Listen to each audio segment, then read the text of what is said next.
Sir, how fascinating is the life of a CEO? ये सुबह से पूछ रहे हैं दो तीन लोग।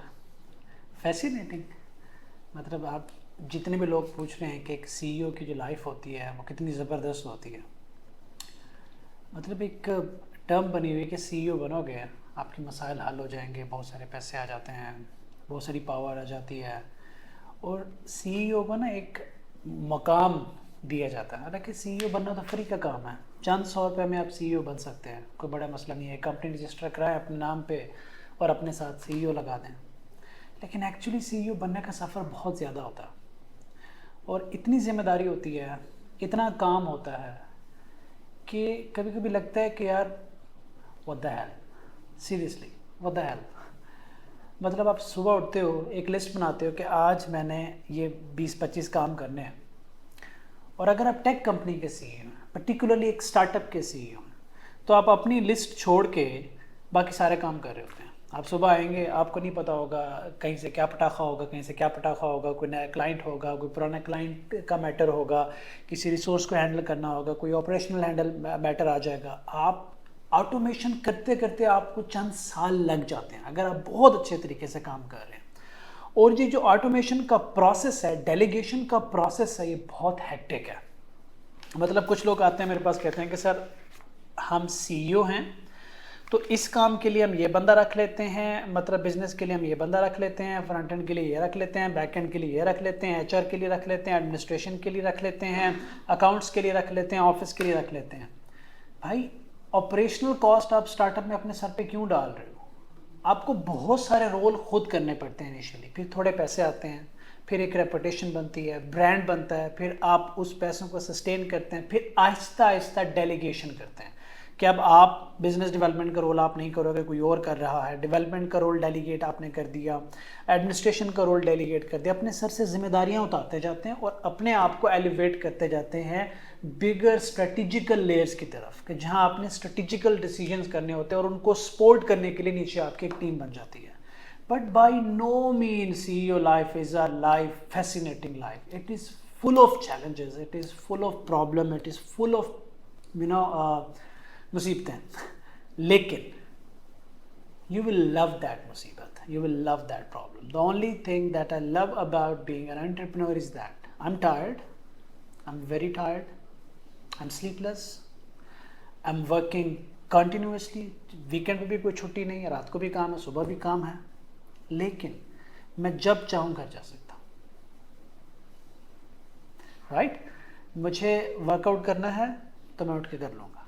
राइट? मुझे किसी को जवाब नहीं देना, बट उसके लिए जो कीमत अदा करनी पड़ी है ना, इट्स बीन लाइक 7-8 years, 8 साल लग गए होंगे, इससे भी ज़्यादा अरसा हो गया। तो एक कीमत अदा करनी पड़ी, एक कीमत अदा कर रहा हूँ। By no mean it is a fascinating journey.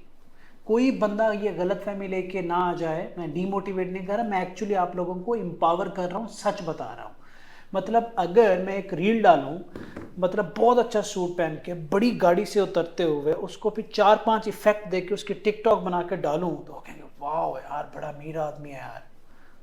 मैं आपको वो चमकीली साइड दिखाने की बजाय जो एक्चुअली आई कैन अफोर्ड, मैं आपको पीछे जलालत वाली साइड दिखा रहा हूँ, ताकि आप मेंटली प्रिपेयर हो गए। जहाँ होता क्या है कि हम लोग ये जो गाड़ियों वाले सीईओज होते हैं ना, इनको देख के जाते हैं और आगे जाकर देखते हैं यार तो काम ही बड़ा करना पड़ता है, ये तो हर बंदा गुस्सा हम पे निकालता है, हर क्लाइंट भी को हम हैंडल कर रहे होते हैं, हर रिसोर्स का प्रॉब्लम जब कहीं हल नहीं होता हमारे पास आया बैठा था, हम रिसोर्स के पास जाके बैठे थे, क्योंकि स्टार्टअप है ना, हम लोगों से करते हैं अपना काम भी रात को लेट नाइट कर रहे होते हैं जो अपने एजेंडा पे होता है। सुबह हर रोज ऑलमोस्ट कुछ ना कुछ अनएक्सपेक्टेड होता है, और ये अनएक्सपेक्टेड ही खूबसूरती है। क्यों?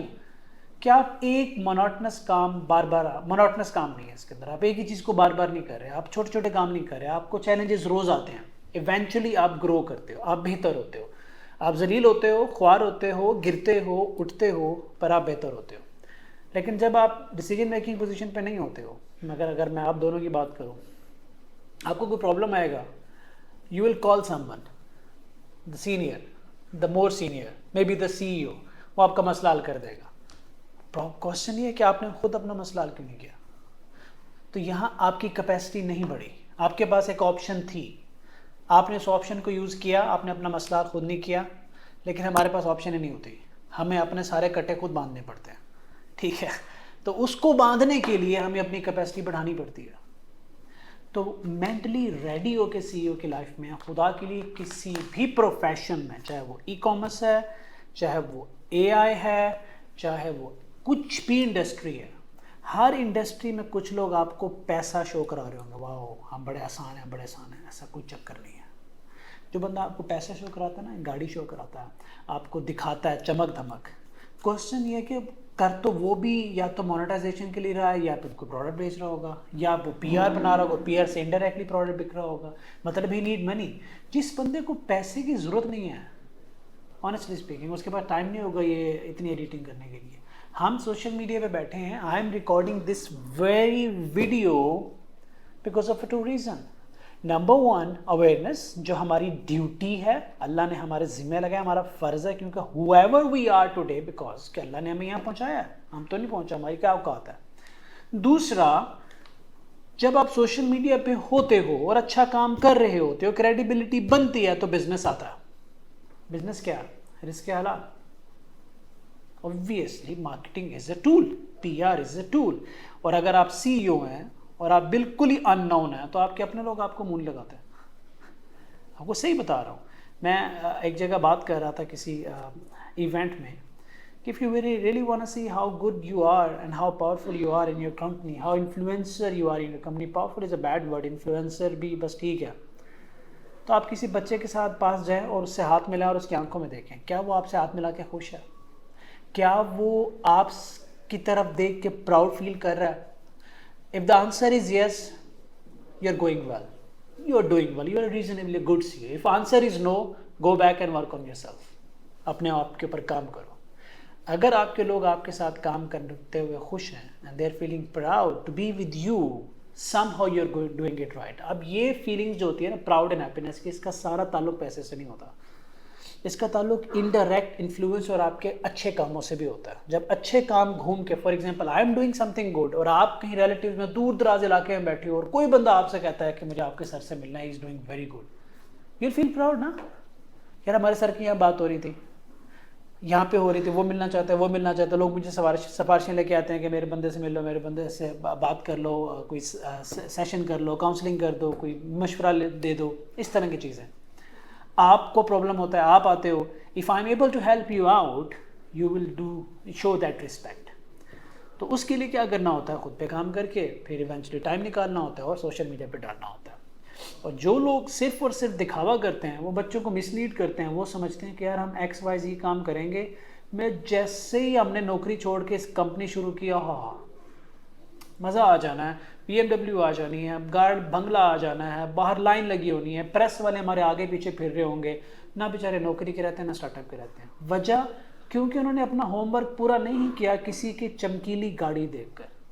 उन्होंने वो पूरा प्रोसेस बीच में छोड़ दिया क्योंकि उनको लगा कि खाला का बेटे के पास प्राडो है और मैं अभी तक सिटी पे जलील हो रहा हूँ, कि मेरे पास शायद बाइक है। हम प्रोसेस फॉलो नहीं करते। If you want to be a CEO, follow the process. कम जलालत होगी।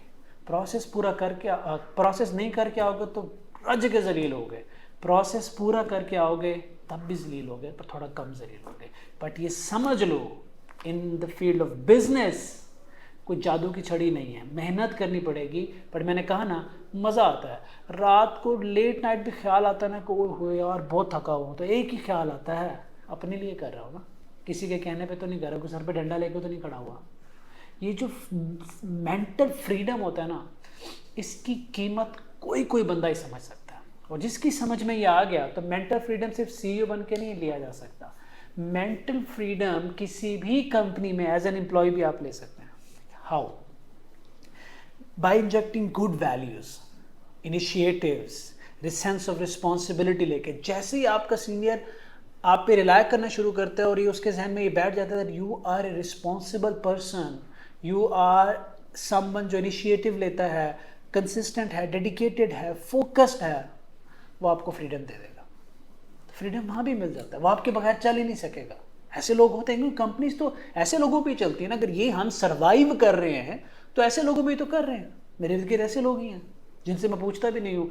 इस कंपनी में ऐसे लोग भी हैं जो कई सालों से ऑफिस नहीं आए, यू नो दैट, जो कई सालों से ऑफिस नहीं आए, but they are working really nicely. So अगर आप सीख रहे हो, या आप कहीं जॉब कर रहे हो या आप प्लान कर रहे हो, तो गुजारिश ये है अच्छे से सीखो। जॉब कर रहे हो अच्छे से काम करो, प्लानिंग कर रहे हो अच्छे से रिसर्च करो, होमवर्क करो। अच्छे से जब होमवर्क करके आओगे तो मेंटली ये अपने आप को प्रिपेयर करके आना कि what you are going to do और क्या ख्वारी होगी। लास्ट एग्जांपल देके मैं ये सेशन ख़त्म करता हूँ। इमेजिन कि आप गाड़ी पे मोटरवे पे ट्रैवल कर रहे हैं और आप 120 की स्पीड में जा रहे हैं। वैसे तो 120 लिमिट होती है, लेकिन हम 160-40 पे चलते हैं पाकिस्तानी ना, इंक्लूडिंग माई सेल्फ, सॉरी 140 तक ठीक है। आप जा रहे हैं, अचानक से स्पीड ब्रेकर आ जाता है, क्योंकि हम मोटरवे पे स्पीड ब्रेकर एक्सपेक्ट नहीं करते ना। हम जा रहे हैं, क्योंकि हम स्पीड ब्रेकर एक्सपेक्ट नहीं कर रहे हैं, हमें उम्मीद नहीं है कि वहाँ खड्डा आएगा और अचानक से खड्डा आ गया तो क्या होगा? कुछ भी खुदा न खास्ता हो सकता है। लेकिन अगर हमें कोई बता दे कि आप इस रोड पे जा रहे हैं, 40-50 किलोमीटर के बाद रोड टूटा हुआ या खड्डा है, एहतियात कीजिएगा, हमें कोई बता दे, तो खड्डा तो फिर भी आएगा। तो क्या उसका इम्पैक्ट उतना ही होगा जितना हमारे पहले वाले केस में था? क्योंकि हम मेंटली रेडी थे, तो हम उस खड्डे को झेल जाएंगे, शायद गाड़ी बचा लेंगे, हो सकता है कि जान की हद तक खतरा ना चला जाए। मैं आप लोगों के लिए वो खड्डा बता रहा हूँ ताकि आप संभल के अपने करियर में आगे बढ़ें, क्योंकि बहुत सारे लोग फेल हो रहे हैं इस बात पे। Thank you very much.